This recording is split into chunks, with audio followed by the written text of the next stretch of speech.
이른바 타다 금지법 이렇게 불리는 여객자동차 운수사법 개정안이 오늘 국회 국토교통위원회 전체 회의를 통과했습니다. 앞으로 개정안이 국회 법사위를 거쳐서 본회의까지 통과하게 되면 1년 6개월 이후부터는 지금과 같은 방식의 타다 서비스가 불가능해진다라는 뜻입니다. 타다 측은 지금 이 상황을 어떻게 보고 있는지 궁금한데요. 그래서 타다 운영사죠. VCNC의 박재욱 대표 직접 연결했습니다. 대표님 나와 계시죠? 네, 안녕하세요. 네, 안녕하세요. 어, 입법 상황에 대해서는 조금 이따가 제가 질문을 드리도록 하고요. 이 검찰이 이 타다의 본질은 렌터카가 아니라 콜택시다. 그러면서 기소를 했었고 관련해서 지난 2일에 첫 공판이 열린 것으로 알고 있습니다.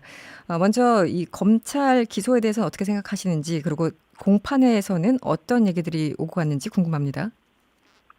네, 일단 좀 씁쓸한 기분이고요. 네네. 지난해 저희가 타다 서비스 준비하면서 저희가 여객자동차법 그 시행령에 명시되어 있는 11인승에서 15인승 승합 차량의 경우에 차량을 대여할 때 기사를 알선할 수 있다는 그런 명확한 조항에 따라서 기사가 포함된 렌터카 서비스를 준비를 했습니다. 네. 그래서 또 그 과정에서 국토교통부 등의 이제 관련 부처들이랑 충분히 협의를 해서 사업을 진행해 왔었거든요. 네. 그리고 지난 5월 달에 저희가 서울 강남경찰서에서도 불기소 의견으로 검찰에 송치된 사안인데 네. 좀 기소가 돼서 좀 몹시 좀 씁쓸하고 안타까운 심정입니다. 네. 그리고 뭐 공판에서는 그 타다 서비스 핵심이 사실은 예전에는 뭐 기업의 고위 임원들만 가능했던 좀 기사가 운전하는 차량을 시간 단위로 쪼개서 공유할 수 있도록 하는 서비스라는 설명을 많이 드렸습니다. 네. 이용자들의 그 입장에서 가격 부담 낮추고 차량의 공유를 활성화하는 것이라는 점을 설명드렸고요. 이게 그 국토교통부에서 2014년도에 렌터카 사업 활성화를 위해 법령 개정을 하면서 지난 5년간 렌터카 사업자들이 이 조항에 따라서 그 승합차를 이용해서 기사를 알선해온 것을 타다가 이제 기술 발전에 맞춰서 모바일 플랫폼으로 통합한 것이라는 설명을 그다음에 그 법령에 따라 서비스했다는 점들을 말씀을 드렸습니다. 네. 이 문제도 경찰과 검찰의 판단이 완전히 달랐군요. 기본적으로. 네. 네, 그런 것 같습니다. 그런데 이제 사실 핵심은 쟁점은 그거잖아요. 타다가 렌터카냐, 유사 택시냐 이건데요. 택시 업계와 검찰에서는 타다는 사실상 택시다 이렇게 얘기를 하는 거고 타다를 이용하는 어떤 손님도 렌터카라고 생각하지 않는다 이런 주장을 하고 있습니다. 어떻게 답을 하시겠습니까? 그 저희 이용자 같은 경우에 이제 처음에 앱을 다운받아서 가입을 할 때 그 기사 포함 렌터카 관련된 조항과 약관 등이 포함되어 있는 것에 동의를 하면서 가입을 합니다. 네. 그리고 저희가 불특정한 다수를 좀 길에서 태우는 형태가 아니고 이미 약관에 동의되어 있는 회원들을 대상으로만 하는 예약제 서비스거든요. 네네. 네, 기사 포함 렌터카 서비스 같은 경우에 이제 과거에 인터넷이나 뭐 전화 등을 통해서 예약을 받아 운행하던 것을 저희는 모바일 서비스로 옮겨온 형태라고 보시면 되기 때문에 예전에 있었던 택시 영업과는 사실 다른 형태로 운영되고 있다라고 보시면 될 것 같거든요. 네. 그래서 사실 뭐 이런 방식 저희가 한국에서 처음으로 시도를 했기 때문에 오해를 받기도 하지만 사실 근본적으로는 해외에서도 많이 있는 뭐 리모트 서비스라고 불리는 기사 포함한 렌터카 서비스를 네. 모바일 예약 서비스로 옮겨온 형태라고 보시면 될 것 같습니다. 네.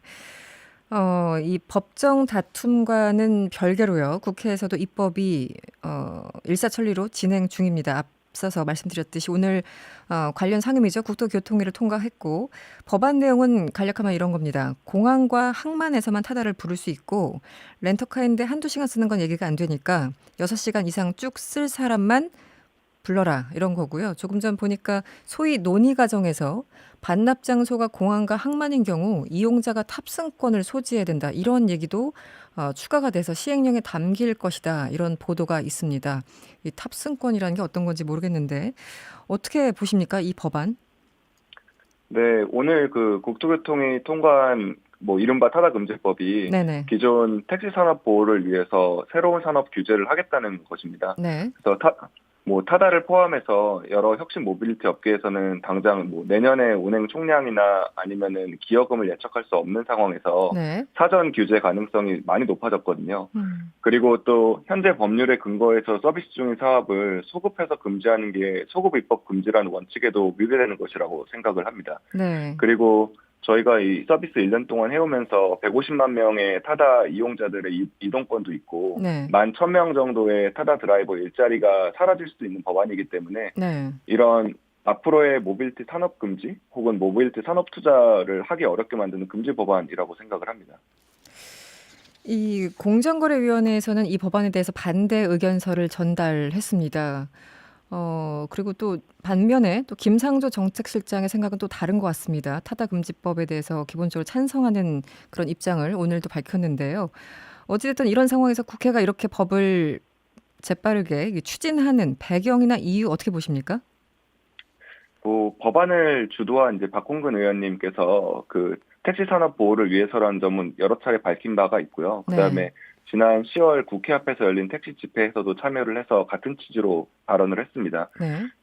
저희 생각에는 제도와 법이 사실 혁신 산업의 속도보다 느릴 수밖에 없다고 생각을 하거든요. 음. 그래서 좀 선허용을 하고 후 입법으로 사업을 풀어주고 법에 금지되어 있지 않은 것들은 허용하면서 좀 다양한 혁신이나 실험이 가능하게 하고 좀 충분한 시간, 예를 들어 3년에서 5년 정도의 서비스 기간을 거친 후 사후 입법하자는 것을 좀 여러 차례 제안을 드렸습니다. 네. 그래서 문재인 대통령께서도 계속 강조하신 포괄적 네거티브 규제 방침을 따르자고 계속 얘기를 하고 있고요. 네. 이런 제도 시행 이후에 전체적인 사회의 편익이 얼마만큼 증가했는지, 기존 산업에서 영향을 분석해서 혁신의 성과를 살리면서 기존 산업 보호하는 전체 사회의 효율을 높일 수 있는 사후 입법 방식이 필요하다고 생각을 합니다.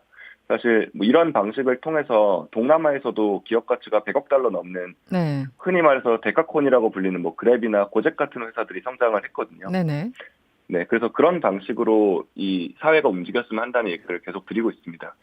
오늘 김상조 정책실장이 이런 얘기를 했습니다. 이 타다가 지금과 같은 형태로 미래에 똑같이 사업을 한다는 것은 말이 안 된다. 수십만 택시 운전사가 피해를 입고 있다. 그리고 개정하는 타다와 같은 혁신적인 시도를 금지하는 게 아니다. 다만 이 혁신 플랫폼 택시가 우리 사회에서 어떻게 합법적으로 사업을 시도할 수 있는가 제도의 틀을 만드는 것이다. 이런 주장을 하고 있습니다. 이 발언에 대해서는 어떻게 보십니까? 일단 첫 번째는 저희가 택시 업계에 피해를 입혔다라고 하는 주장이 정말 네. 사실인지를 점검해봐야 된다고 생각을 합니다. 네. 저희가 서울시로부터 이제 받은 데이터를 보면 네. 10월달 기준으로 봤을 때는 작년보다 약 8% 정도 매출이 증가했고, 그다음에 재작년보다도 15% 정도 매출이 증가를 했거든요. 택시의 그래서 매출 증가를 말씀하시는 거죠? 네, 서울 개인 택시를 기준으로 말씀드린 개인 겁니다. 택시 기준. 네. 네, 그래서 실제로 저희가 피해를 입혔다는 거에 대한 어떠한 증거가 없기 때문에 그것을 이렇게 새로운 산업이 만들어져서 새로운 파이를 키워나가고 있는 신산업 입장에서 봤을 때 억울한 부분이 충분히 있는 형태이고요. 네네. 그리고 현재 입법 형태가 저희가 말씀드렸던 것처럼 최소한의 예측 가능성을 가지고 회사가 움직일 수 있도록 만들어주지 못하기 때문에 그런 부분이 없다고 하면은 굉장히 사업을 하기가 어려워지고 네. 사업 계획을 세우거나 투자 계획을 세우는 것도 어려워지기 때문에 네. 이 부분에 대한 불합리함을 계속 얘기를 하고 있는 겁니다.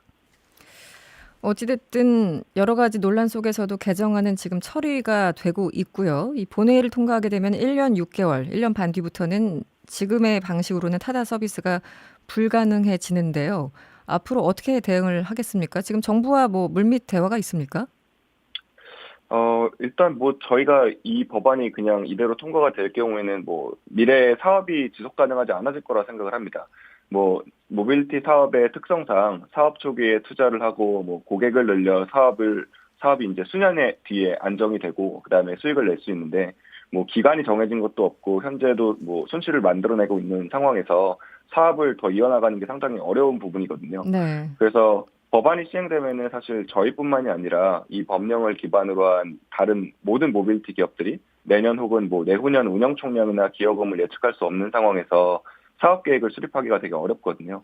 그리고 해마다 총량이랑 기여금을 결정해야 된다고 되어 있는데 네. 이해 대응사자 간 격렬한 갈등이 계속 되풀이될 거라고 생각을 합니다. 네. 그래서 한국 모빌리티 생태계가 발전하려면은 이런 부분들이 굉장히 보완이 되어야 된다고 생각을 하고요. 좀 강조하고 싶은 부분은 네네. 이게 유예 기간의 문제가 아니라 사실 예측 가능성의 문제가 되게 중요합니다. 네. 불확실성 때문에 당장 내년에 사업 계획을 세우기도 어렵기 때문에 이런 산업이 어떻게 지속 가능할 것이며 투자를 받아갖고 시장의 파이를 키우겠습니까? 그래서 좀 혁신 산업이 법과 제도의 변화에 발맞춰 가면서 기존 산업과 상생할 수 있는 법안이 충분한 논의를 통해 마련되기를 바라고 있고요. 앞으로 국회 입법 절차 과정에서 국회의원들께서 이런 국민들의 편익이나 국가의 미래를 위해서 좀 대승적인 관점에서 판단해 주시기를 좀 호소드립니다. 5747번님이 문자를 주셨는데요. 라이센스 받아서 하면 그만인데 왜 무리수를 쓰는지 모르겠네요. 이런 문자 주셨고 또 한편에서는 카카오 같은 경우는 이 택시 업체를 몇 개 사서 이 서비스를 한다. 뭐 이런 입장인 것 같은데요. 이런 방식은 어떻게 보십니까? 저희는 그 새로운 이동 수요를 창출해서 전체 모빌리티 시장 파이가 커지는 포지티브성 방식으로 사회가 발전할 수 있을 거라 생각을 합니다. 네네. 실제로 이런 모빌리티 서비스가 활성화된 나라 같은 경우에는 시장이 2배 이상도 커졌거든요. 네. 근데 지금 택시 면허를 사서 하라는 거는 사실 제한된 시장 안에서 파이를 서로 빼앗는 결과밖에 만들지 못할 거라 생각을 하고 있고요. 네. 저희는 바라보고 있는 시장 자체가 1,800만 대의 자동차 소유 시장을 저희가 개혁함으로써 혁신으로써 거기에서 새로운 이동 수요들이 창출하는 것들을 원하고 있기 때문에 기존 파이에서 서로의 수익을 갉아먹으면서 싸우는 방식에 들어가고 싶지 않다는 말씀을 계속 드리고 있습니다. 네. 그리고 저희가 뭐 이런 택시 기사님들이 미래에 대한 두려움을 갖고 있다는 걸 알고 있기 때문에 네네. 저희도 기존 산업과의 상생안을 꾸준히 확대하고 있거든요. 저희가 그 택시 고급화 서비스인 타다 프리미엄을 이제 런칭을 해서 80여 대 정도 지금 운영이 되고 있는데 저희가 지난달 기준으로 봤을 때 이 개인 택시 분들이 들어와서 운행을 하는 형태인데 네. 평균 수입이 478만 원 정도로 기존의 개인 택시를 운행하시는 보다 100만 원 이상씩 수익을 더 냈거든요. 이게 AI를 통한 이런 수요 예측이나 그다음에 공항콜 우선 배정 같은 것들을 통해서 수입 확대를 많이 올릴 수 있게 저희가 플랫폼의 힘을 통해 네. 도와드리고 있고 그다음에 이런 프리미엄을 영업하시는 분들은 길거리에서 손님을 찾기 위해 계속 오른쪽을 주시해야 되고 이런 운행을 하지 않아도 되기 때문에 피로도가 낮아서 좋다는 말씀 많이 해주시고 있거든요. 그래서 저희는 실제 네네. 지금 택시 운전을 하시는 그 라이센스 가지신 분들이 프리미엄 서비스에 직접 운전을 하고 계신데 기본적으로 한 네. 100만 원 정도 수익이 기존보다 더 올랐더라. 이런 얘기를 네, 하시는 맞습니다. 거군요. 네. 네. 알겠습니다. 3532번님이 타다가 합법이냐 불법이냐를 떠나서 고용 방법이 더 문제인 것 같습니다. 일용직 고용 비정규직 양산이 더 문제입니다. 이런 문자 주셨는데요. 최근에 일부 기사에 따르면 타다가 이른바 불법 파견 형태로 프리랜서 기사를 고용하고 있다. 이런 지적을 해준 그런 보도를 봤습니다. 어떻게 보십니까? 저희는 현재 그 여객 운수법상 차량 대여 사업자로 기사분들을 직접 고용하는 게 법상으로 불가능합니다. 네네. 그래서 현행법에 따라서 드라이버 분들을 저희 파트너사들을 통해 그 인력업체들을 통해서 공급받고 있고 네. 프리랜서 드라이버로 일하는 방식이거든요. 네네. 근데 저희가 뭐 얘기를 하고 싶은 거는 지난 30여 년간 택시 노조가 가장 핵심적으로 요구했던 사항이 산업금제를 폐지하고 완전 월급제를 시행해달라는 요구였거든요. 네네.